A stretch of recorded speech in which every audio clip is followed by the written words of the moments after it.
S K super TMT, the long life TMT.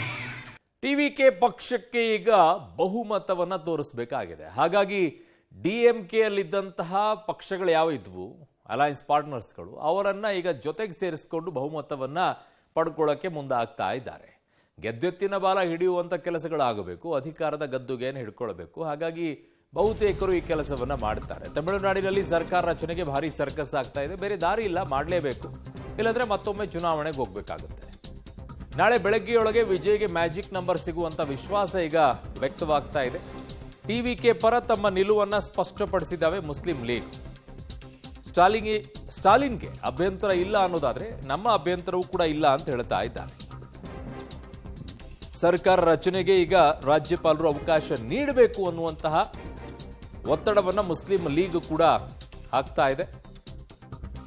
So ಹಾಗಾಗಿ ಈಗ Muslim league ಈಗ ಬೆಂಬಲವನ್ನ ಕೊಟ್ರೆ ಬಹುತೇಕವಾಗಿ ಬಹುಮತ ಸಿಗುತ್ತಾ, ನಂಬರ್ಸ್ಗಳೇನು ಎಲ್ಲವನ್ನು ಕೂಡ ಈಗ ಲೆಕ್ಕಾಚಾರ ತಮಿಳುನಾಡಿನಲ್ಲಿ ಹಾಕ್ತಾ ಇದ್ದಾರೆ. ಸೊ ಯಾರ್ಯಾರ ನಂಬರ್ಸ್ಗಳು ಎಷ್ಟೆಷ್ಟಿದ್ದಾವೆ, ಏನು ಎತ್ತ ಅನ್ನುವಂಥದ್ದು. ಸದ್ಯಕ್ಕೆ ನಂಬರ್ಸ್ ಬೇಕಾಗಿದೆ 118. ಆ 118 ನಂಬರ್ಸ್ಗಳಿಗೋಸ್ಕರ ಈಗ ಸರ್ಕಸ್ ನಡೀತಾ ಇದೆ. ಯಾವ ರೀತಿಯಲ್ಲಿ ಈಗ ನಂಬರ್ಸ್ಗಳನ್ನು ಹುಡುಕೋಬೇಕು ಅಂತ ಹೇಳಿ.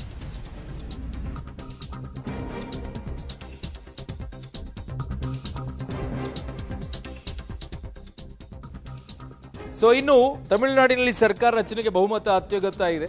ಸೊ ವಿಸಿಕೆ ಬೆಂಬಲ ಕೇಳಿರುವಂಥದ್ದು ಟಿವಿಕೆ ಪ್ರಧಾನ ಕಾರ್ಯದರ್ಶಿ.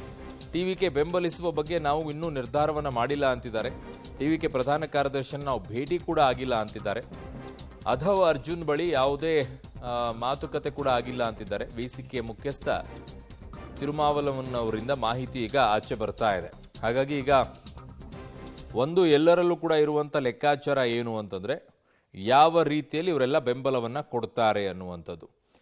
ಸೊ ಈ ನಿಟ್ಟಿನಲ್ಲಿ ಈಗ ಹೆಜ್ಜೆ ಇಡಬೇಕಾಗಿರುವಂಥ ಕೆಲಸವನ್ನು ವಿಜಯ್ ಅವರು ಮಾಡ್ತಾರಾ ಅಥವಾ ಇಲ್ವಾ, ಏನಾಗುತ್ತೆ ಎಲ್ಲವೂ ಕೂಡ ಕಾಯ್ತಾ ಇದ್ದಾರೆ ಯಾವ ರೀತಿಯಾಗಿ ಆಗುತ್ತೆ ಅಂಥೇಳಿ. 2 ಸೀಟ್ಗಳೇನಾದರೂ ಈಗ ಬಂದುಬಿಟ್ರೆ ಅಲ್ಲಿಗೆ ಸರಿ ದೂಗಬಹುದೇನೋ ಟಿವಿಕೆಗೆ ಅಂತಿದ್ದಾರೆ. ಒಂದು 107 ಅವರದ್ದು, ಕಾಂಗ್ರೆಸ್ಸದ್ದು 5,